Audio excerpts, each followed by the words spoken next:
How's it going, YouTube? Got FourthStarTCG back again. No script, no green screen, giving it to you straight facts about the Pokemon hobby.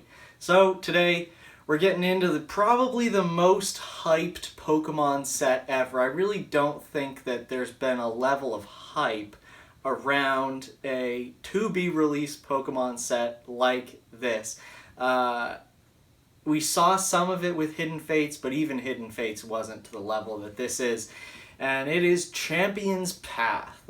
Champion's Path, definitely the most hype that I've ever seen around a Pokemon set. You know, maybe base set might have eclipsed it, but definitely in the modern era of Pokemon XY on, this is probably the most hyped set.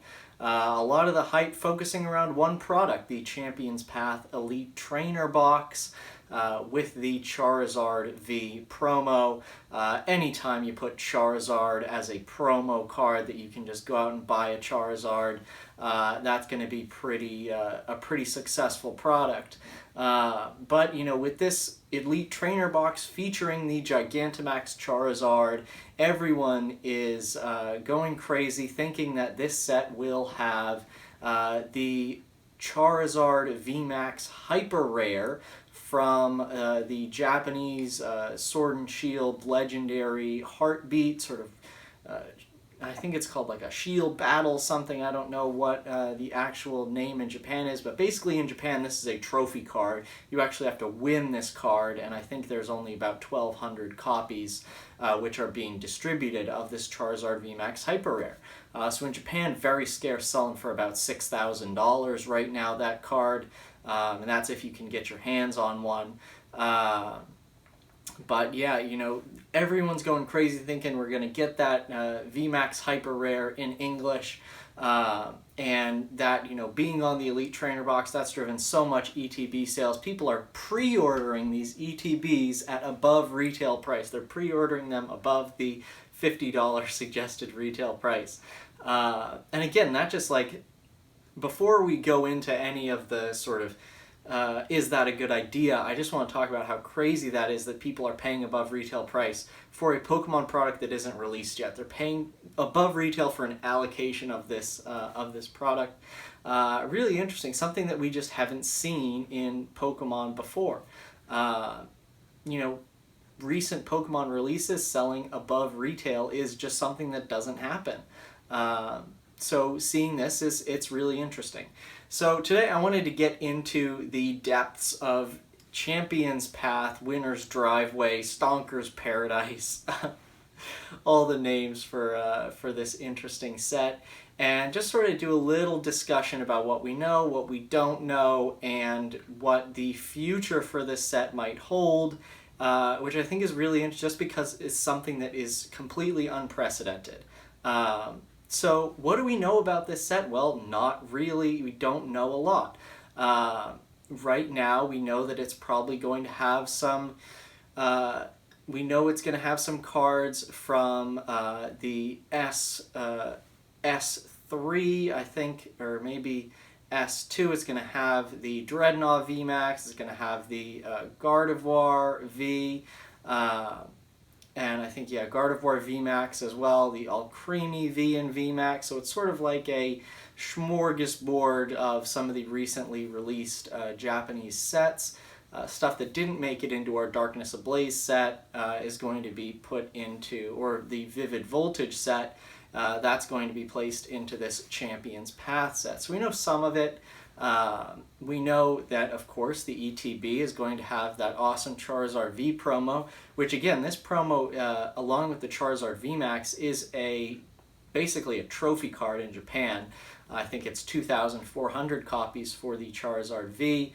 But yeah, again, that's a limited print card that's driven a lot of hype around that card in Japan and around the world. You know, a limited print Charizard, like, come on, that's just a recipe for collectors to go crazy. So of course, you know, having that drives a lot of people to the product. It really, so we've talked about what the set has. It might have the Gigantamax Charizard, the VMAX Hyper Rare. I think that's fairly likely. I think it would be very interesting to see something like to not see that card in the set, just because it is featured on the Elite Trainer box. There's, the Elite Trainer box features the mascot of the set, right? So to have that on the Elite Trainer box, I think it's a pretty safe bet that it's in the set. But again, it might not be. That VMAX Charizard, this could be the set that breaks the rules. And that Elite Trainer box artwork is just there to hype up the Charizard V promo. It's possible. So it is kind of interesting, the way that we're getting these cards and the way that the set is being built. But it's just like it's a holiday set. It's very similar to Shining Legends, Dragon Majesty, Hidden Fates, that kind of stuff, where it's a limited release. It's not available in booster boxes. The only way you can get it is by buying these products, like the ETB. Generations was also one of these, was the original sort of holiday set. But yeah, so this holiday set's been a great thing for Pokemon. Generations actually wasn't too popular, but the Elite Trainer box with Generations was big. Then Shining Legends was big. Shining Legends Elite Trainer box, again, big. Hidden Fates, again, Hidden Fates pretty crazy. Even Dragon Majesty, I think, is a little less accessible now. And yeah, we all know the story with Hidden Fates. You want to know about Hidden Fates, go watch my Hidden Fates video. But I think that people look at Champion's Path and, there's so much there, and I think that people think of Champion's Path in terms of the previously released sets, right? And, I think Scott did a video on this. We got a post on the forum about it. Is Champion's Path the next Hidden Fates? And the answer is no. It's its own thing. It's not going to be the next Hidden Fates. But a lot of people, I feel, are treating it like it is. And, stuff like speculative purchasing has gone through the roof for Champion's Path, which I think is, once the speculative spending starts hitting the level of people pre-ordering something for above retail price, that's when I say, all right, let's pump the brakes here and let's take a deeper look at this set, at what's going on, at the long-term value potential of something like this, like a modern Pokemon set.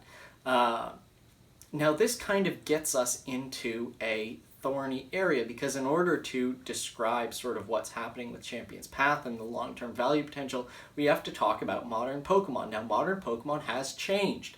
Again, Scott talked about this in his video, his Champion's Path Next Hidden Fates. You guys can go check that out. I'll link it in the description below if you want to go watch his video, which I think was very well done. But modern Pokemon has really taken off. And modern Pokemon has gone up in value. I know, it's insane.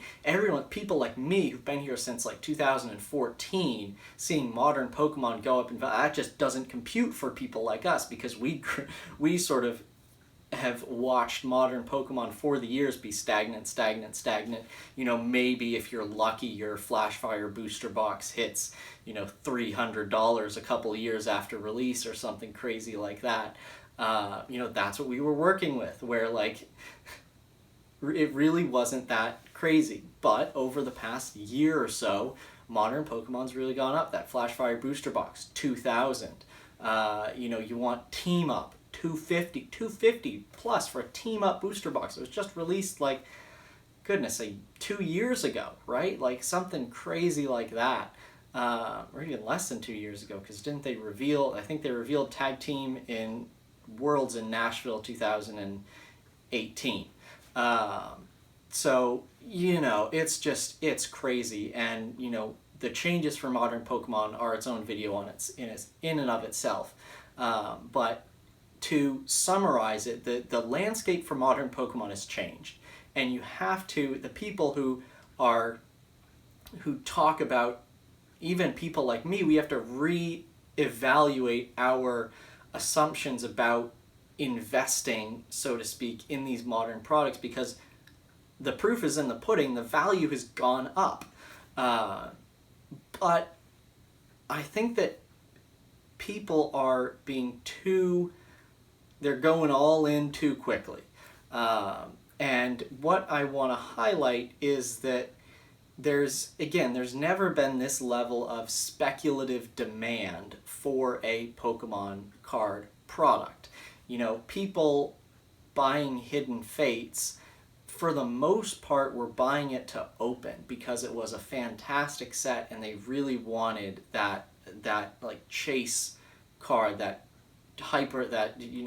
shiny Charizard. It was getting opened and opened and opened. There weren't a ton of people who were sort of stonking on it and buying it up and throwing it in their closet. The people who really started to do that like around the tin reprint wave and stuff. People started saying, all right, this is going up in value. Time to stonk, time to buy some and throw it in the old sealed product closet and see where it goes.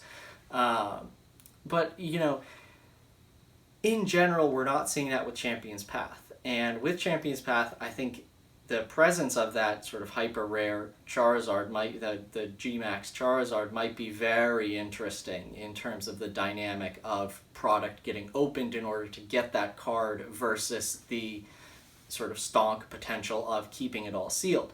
But what I've been hearing from a lot of people who are buying these Champion's Path products is that they're not going to open them. They're going to throw them in their closet and see what happens. And I've noticed people doing a lot of this lately, sort of the speculative purchasing on modern product. And I think that this is, you know, speculative purchasing on something like Shining Legends is very different from speculative purchasing on something like Champion's Path, because Shining Legends is basically out of print. It doesn't look like we're going to get any kind of reprint on that. It's, you know, 3+ years old. It's outside the normal Pokemon reprint wave. I mean, obviously, as we know for Pokemon, they can reprint anything they want. But right now, it really doesn't look like Shining Legends is going to get any kind of reprint. So the people who are speculatively purchasing that, I can kind of understand it a little bit if you really think that putting money into Shining Legends is a good way to invest in Pokemon and to make more money. By all means, go for it. I don't think that's not the best way to make money in Pokemon. But if you want to do that, then power to you, go ahead. But speculative purchasing on something that isn't released, that Pokemon might still be printing, or might still be sort of tweaking their print numbers for, I think is very different. And when I talk about sort of the point I make in all of these modern sort of should I invest in X, Y, or Z videos is that you're talking about risk versus reward with this investment thing. And this is just like Hidden Fates, as I talked about in my should I invest in Hidden Fates. It's a very high risk it's a very high risk thing. Because as we've seen with stuff like XY Evolutions, it doesn't really matter if you have an amazing set. What matters is the print numbers and the demand for that. So you can have extremely high demand. XY Evolutions, that was a huge set, got so many people back into the hobby. But Pokemon printed it like crazy. And because they printed it like crazy, they're literally, I just saw it on Twitter today, they're releasing in 2020. 2020, this is 4 years after Evolutions was released. They are releasing a brand new collection box with 10 Evolutions packs because they're so overstocked. It's really crazy. And the demand for Evolutions has gone up recently, like everything else has with Pokemon. But you know, to still see that Pokemon has stock and they've got so much stock that they can't just push it out to distributors. They have to make new products with that stock is kind of crazy.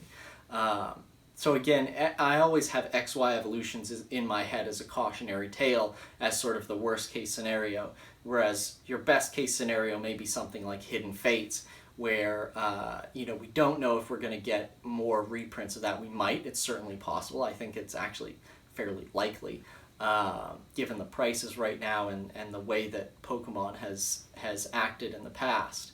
But even Hidden Fates, because the only thing you're looking at there is the possibility of a reprint, which when Pokemon reprints stuff, it's sort of the exception, not the norm. Normally sets don't get reprinted.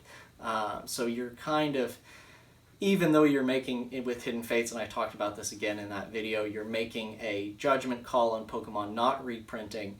With Champion's Path, you're kind of making a judgment call on Pokemon not printing to begin with, not printing to demand, not printing to the level that people will want this set, will want the ETB, will want the Charizard V promo card.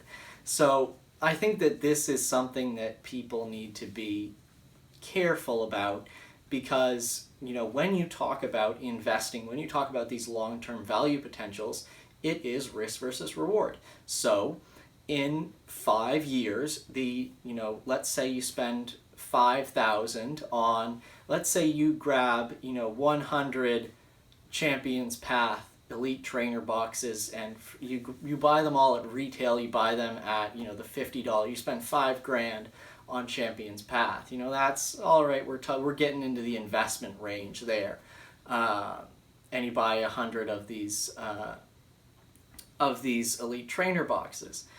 Okay, maybe in 5 years, if Pokemon, you've got the Hidden Fates thing where you can go really crazy and quadruple your investment in 1 year, but I mean that's what everyone sees now. That's what they think is going to happen.